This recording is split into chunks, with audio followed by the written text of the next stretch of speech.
नमस्कार, मी भगवंत कुलकर्णी. परखड सत्य यूट्यूब चॅनलमध्ये तुमचं सगळ्यांचं खूप स्वागत आहे.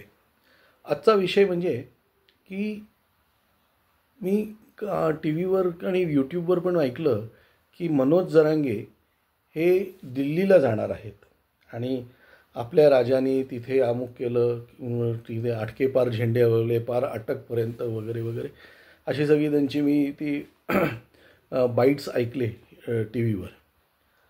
मला मनोज जरांगेंचं एक मोठं आश्चर्य वाटतं की ते छत्रपती शिवाजी महाराजांचं तर नाव घेतात आणि शिवाजी महाराज आपला राजा वगैरे आदर्श मानतात आणि हे चांगलं आहे. म्हणजे खूप शिवाजी महाराजांचा आदर असलाच पाहिजे माणसाला. आणि ते दिल्लीला जाणार आणि त्यांच्यासारखंच हे दिल्लीला जाणार. पण मला इथे थोडासा एक विरोधाभास जाणवतो की छत्रपती शिवाजी महाराज हे आग्र्याला गेले. आग्र्याला जाऊन त्यांनी आत्मसन्मान दाखवला. तिथे औरंगजेबाने त्यांना मागच्या लाईनीत उभं केलं म्हणून अपमान म्हणून त्यांनी अगदी त्यांना मिळालेली जे काही खिल्लत वगैरे म्हणतात ती अशी उडवून लावली त्यांनी. हे अत्यंत धाडसी काम होतं. म्हणजे औरंगजेबाच्या तावडीमध्ये जाऊन तिथे असा सगळा हे करणं हे साध्या माणसाचं काम नाही आहे. म्हणजे त्याच्यासाठी महाराजांचंच काळीज आणि महाराजांसारखा माणूस परत होणे नाही असं जोरदार माणूस. आणि त्याच्यामुळे कसं आहे की शिवाजी महाराजांनी एक मराठी अस्मिता तयार केली. मराठी अस्मिता म्हणजे कुठली? आत्मसन्मानाची अस्मिता. मराठी अस्मिता म्हणजे राज्यकर्त्यांची अस्मिता. म्हणजे शिवाजी महाराजांनंतर संभाजी महाराज आणि त्याच्यानंतर पेशवाईमध्ये पार आपण अखंड हिंदुस्थानाचे राज्यकर्ते झालो आपण. म्हणजे पेशवाई जरी होती तरी ते छत्रपतींच्याच नावाने झेंडा घेऊन सगळं त्यांनी काम केलेलं आहे. तर ह्या आणि आजही तुम्ही बघा की ग्वाल्हेर, इंदोर, तिकडे पार झाशी वगैरे इथपर्यंत आपलं मराठी साम्राज्य आहे. म्हणजे अगदी उत्तर हिंदुस्थानामध्ये, उत्तर प्रदेशामध्ये तर खूप मोठ्या प्रमाणावर आपल्याला आपले मराठी लोक दिसतात तिथे. तर आज म्हणजे शिवाजी महाराजांनी हे सगळं करून मराठी माणसाला, मराठ्यांना राज्यकर्ते बनवलं. म्हणजे त्याच्या आधी मराठे हे राज्यकर्ते होतेच, पण ते कुठल्या तरी याच्याखाली ते कुठल्या तरी शाहीखाली ते सरदारकी वगैरे होती. पण हिंदूपद पातशाही हे जे निर्माण केलं हे शिवाजी महाराजांनी निर्माण केलं. म्हणजे शिवाजी महाराजांबद्दल काहीच म्हणजे शिवाजी महाराजांनी आग्र्याला जाऊन मराठ्यांना आत्मसन्मान मिळवला आणि मराठ्यांना राज्यकर्ते मिळवले. हे कुठेतरी मनोज जरांगे विसरत आहेत. मनोज जरांगे दिल्लीला जाऊन काय करणार आहेत? आणि ते शिवाजी महाराजांचं नाव घेत आहेत. मनोज जरांगे दिल्लीला जाऊन समजा ते मोदींच्या गादीवर बसून प्राईम मिनिस्टर होणार असतील तर गोष्ट वेगळी आहे. पण त्यांचं तसं नाही आहे. त्यांना आरक्षण पाहिजे. म्हणजे ज्या शिवाजी महाराजांनी मराठ्यांना राज्यकर्ते बनवलेत त्याच मराठ्यांना मनोज जरांगे दिल्लीला नेऊन मागासवर्गीय बनवत आहेत. म्हणजे यांना दिल्लीला जायचं कशाला? तर यांना काय म्हणतात त्याला आरक्षण मागायला जायचं आहे. यांना दुसरं तिसरं काहीच दिल्लीला जाऊन करायचं नाही आहे. काय मग आरक्षण मागणं म्हणजे मराठा समाजाला मागासवर्गीय करणं झालं काय?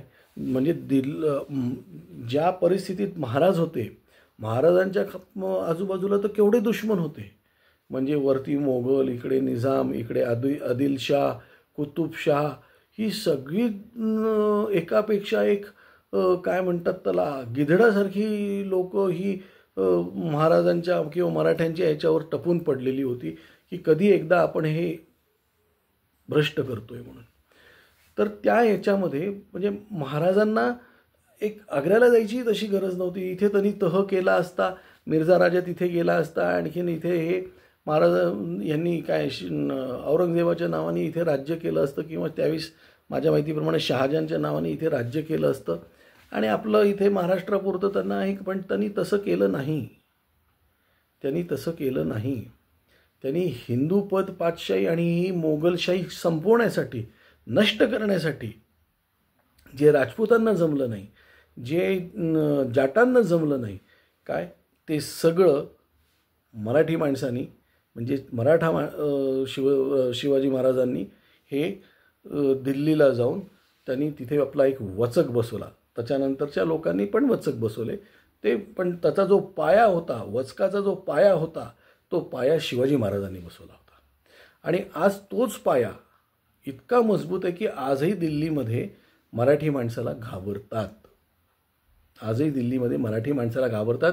त्यामुळे मराठी माणसाला पंतप्रधान न होऊ द्यायचा पण एक आटोकाट प्रयत्न असतो. आणि दुर्दैव असं आहे की शरद पवारांसारखी लोक ह्याला भीड घालतात, आणखीन माघार घेतात, ऐनवेळीस कचखाऊपणा करतात. पण शिवाजी महाराजांनी तसं केलं नाही. शिवाजी महाराजांना अजून एक 10 वर्ष आयुष्य मिळालं असतं ना, तर माझ्या माहितीप्रमाणे शिवाजी महाराजांनी हे सगळं संपवलं असतं. किंवा संभाजी महाराजांना शिवाजी महाराजांनी एवढं जरी आयुष्य मिळालं असतं ना, तर त्यांनी औषधाला मुसलमान ठेवला नसतं हिंदुस्थानामध्ये. काय दुर्दैव आपलं हे. पण माझं एवढे स्ट्रॉंग पॉवरफुल मराठा आज ह्या मराठ्यांना मागासवर्गीय करण्यासाठी म्हणून मनोज जरांगे दिल्लीला जात आहेत. म्हणजे कोणीतरी माझ्याकडे एक माझं कुलकर्णी आडनाव आहे ब्राह्मण म्हणून माझ्याकडे बघू नका. तुम्ही एक मराठा म्हणून तुम्ही एक आत्मपरीक्षण करा. शिवाजी महाराजांना एवढ्या वाईट परिस्थितीमध्ये सुद्धा त्यांनी तिथे जाऊन आपलं हे करून अस्तित्व निर्माण केलं. तर तुम्ही तिथे जाऊन स्वतःला आरक्षण मिळवून घेण्याचं तुमचं कुठलं अस्तित्व निर्माण करतायत? किती मराठ्यांची बदनामी होती आहे. म्हणजे पवारसाहेब म्हणतात, काय म्हणतात त्याला, पुढारलेला पुरोगामी महाराष्ट्र. पुरोगामी महाराष्ट्र तर हे तर प्रतिगामी होत चालले. म्हणजे पवारसाहेबांना पुरोगामी करता करता महाराष्ट्राला प्रतिगामी करून टाकलं. जरांगेसारखी लोक आज मराठ्यांना मागासवर्गीय किंवा शूद्र, म्हणजे आश्चर्य मला हे वाटतं की प्रवीण गायकवाडांसारखी लोकंसुद्धा ह्याच्यामध्ये टी व्हीच्या किंवा यूट्यूबच्या ह्याच्यावर सांगतात की मराठे हे शूद्र आहेत म्हणून.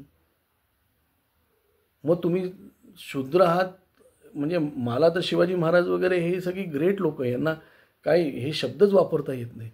पण अशा शिवाजी महाराजांनी जिथे एवढ्या वाईट परिस्थितीमध्ये सुद्धा स्वतःचं अस्तित्व निर्माण केलं, तर माझं म्हणणं मनोज जरांगेंनी हे म्हणजे मागासवर्गीय, मराठा हा मागासवर्गीय हे म्हणून आरक्षणासाठी दिल्लीला जाऊ नये, ही माझी कळकळीची हे. म्हणजे तुम्ही त्याला काही समजा, माझा युक्तिवाद समजा किंवा मला नालायक बामण म्हणा, काही शिव्या द्या, मी सगळ्या शिव्या ऐकायला पचवायला तयार आहे मी. पण मला हे जे आहे की शिवाजी महाराजांनी जिथे आपलं अस्तित्व निर्माण केलं तिथे तुम्ही मराठा जाऊन हे आम्हाला आरक्षण करा, आम्ही मागासवर्गीय झालो, आम्ही शूद्र आहोत. कशाला स्वतःला शूद्र म्हणून घेतात? का नाही वरती यायचा प्रयत्न करत? राज्यकर्ती जात तुमची. तुम्ही हे करण्यापेक्षा शिक्षणात कसे वरती याल, शिक्षण कसं घ्याल तुम्ही? जसे गरीब मराठे आहेत तसे गरीब इतरसुद्धा काय म्हणतात त्याला ओपन कॅटेगरीतली लोक आहेत, पण ते सगळेजण झटतात आणि करतात ना. मग तुमच्याकडे सगळे रिसोर्सेस असताना का नाही करत? आज एवढंच. धन्यवाद.